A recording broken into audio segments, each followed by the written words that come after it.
from the US Senate, but he could fill the chair vacated by the previous ambassador Mark Lippert in time for the Pyeongchang Winter Olympics in February.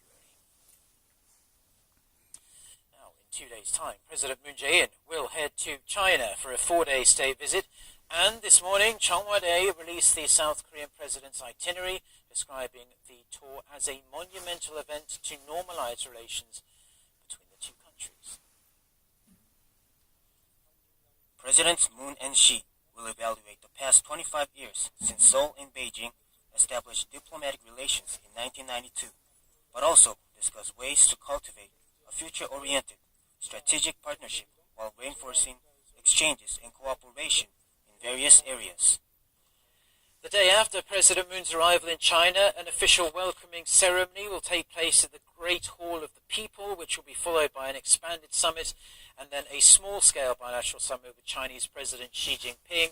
The two leaders are expected to discuss ways to peacefully resolve the North Korean nuclear issue. They will also exchange thoughts on economic cooperation between the two countries, including ways to link Seoul's new northern and new southern policies to Beijing's One Belt, One Road initiative. Another case of avian influenza has been found at a duck farm in the southwest of Korea. The Korean government has ordered a 24-hour ban on the movement of poultry in 6 major cities and provincial areas to hopefully prevent it from spreading further. Park Se-young with this report. The ban came into effect as of midnight after an H5 strain of the bird flu virus was detected on Sunday at a poultry farm in Yeongan County. The Agriculture Ministry says poultry movement will be frozen at more than 40,000 farms, slaughterhouses, and factories that may have come in contact with infected birds. Tests are underway to confirm whether the virus is of the highly pathogenic variety. The results are expected late Monday. The Agriculture Ministry has organized a team to conduct inspections during the 24-hour movement ban. Farms and related facilities in 6 major cities and provincial areas, including Daejeon, Gwangju, and Jeollanam-do province that do not fulfill the guidelines or abide by the ban will be subject to fines and penalties. Tens of thousands of birds have been culled so far, following Korea's first AI outbreak of the winter season, which occurred last month. Park Se-young, Arirang News.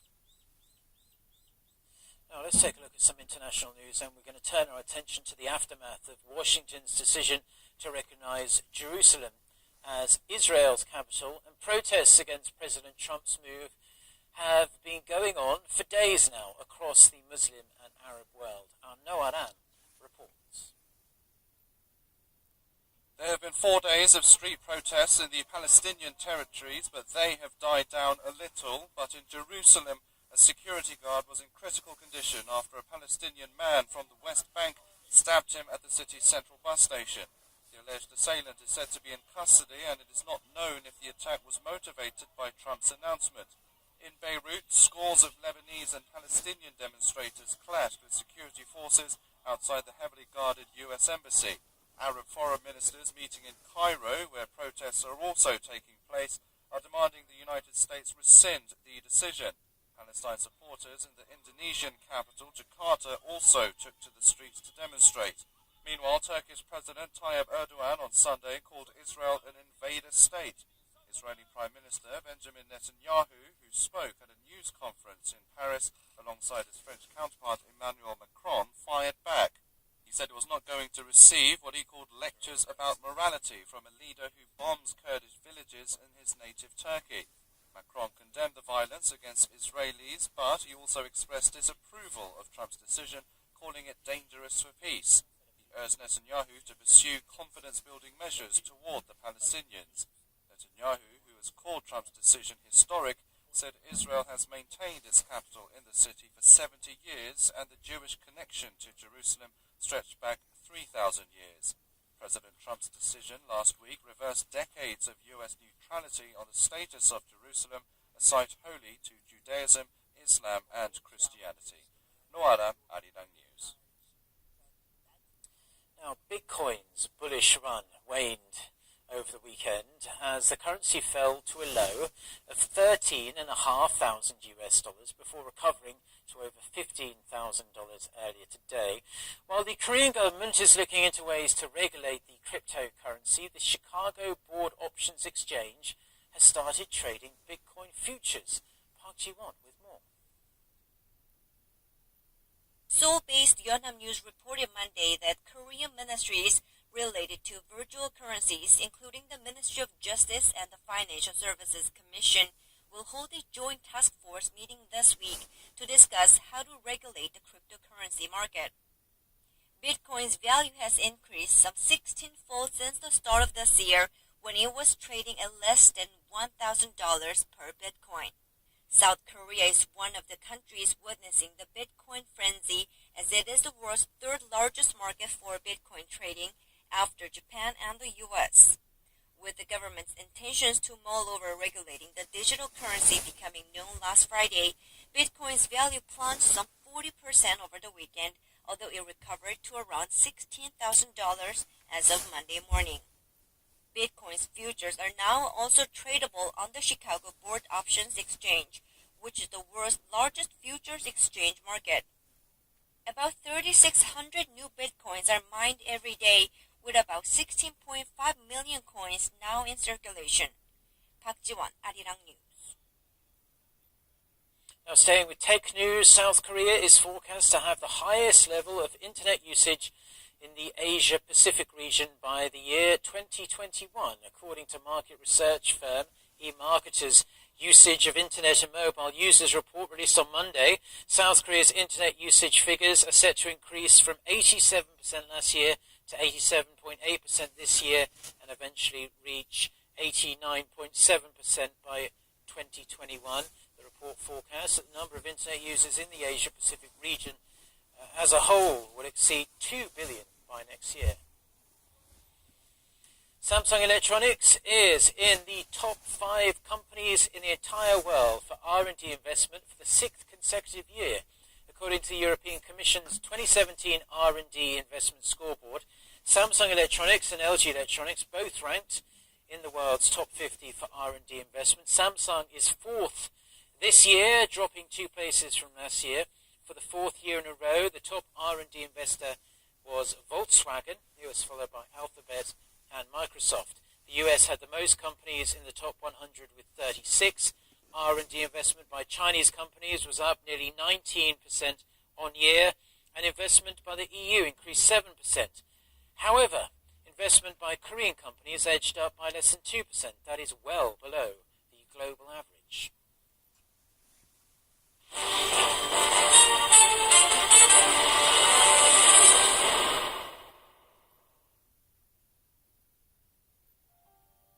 If Koreans were asked to pick 2 of the most beloved Korean writers in history, many would choose Lee Hyo-seok and Park Kyung-lee.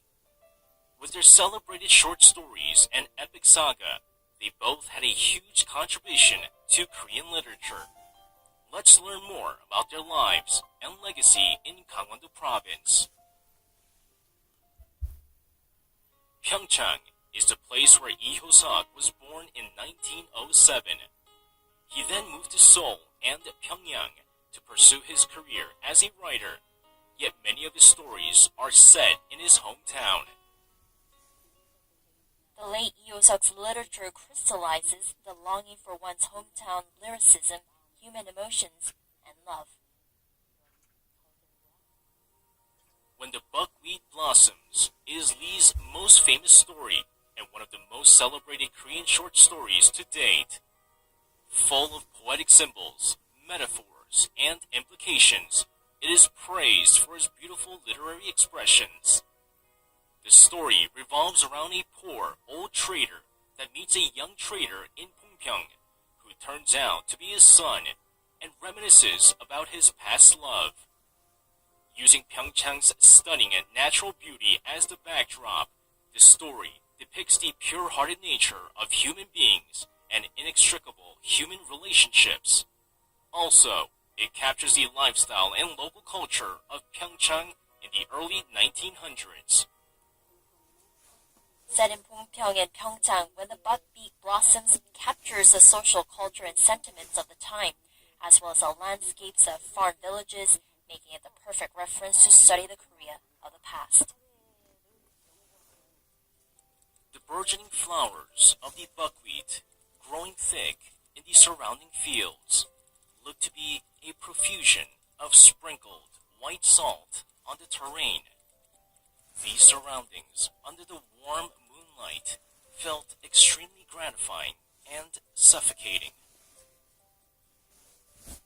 And the village offers breathtaking scenery of buckwheat flowers every September, just like in the story.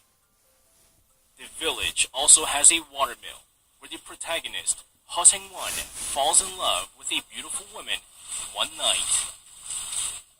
Next to the village is Lee-ho-suk Memorial Hall. The hall displays Lee's writing room, the chronicle of his writings, handwritten manuscripts, and keepsakes.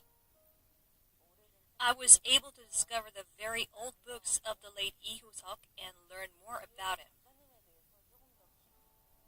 About an hour drive from Pyeongpyeong is Wonju, where Park Young-lee Literature Park is located. She wrote Korea's symbolic epic novel, The Land. The Land is exceptionally long by both Korean literature and world literature standards. Park devoted 26 years of her life to finish this grand work, using some 31,200 pages of squared manuscript paper for 200 characters written by fountain pens. From the late Joseon dynasty to the liberation of Korea from Japan's colonial rule in 1945, the dramatic saga depicts many significant events in modern history. What makes The Land noteworthy is that Park Young-mi highlighted the dignity of humans through every one of the nearly 700 characters featured in the saga.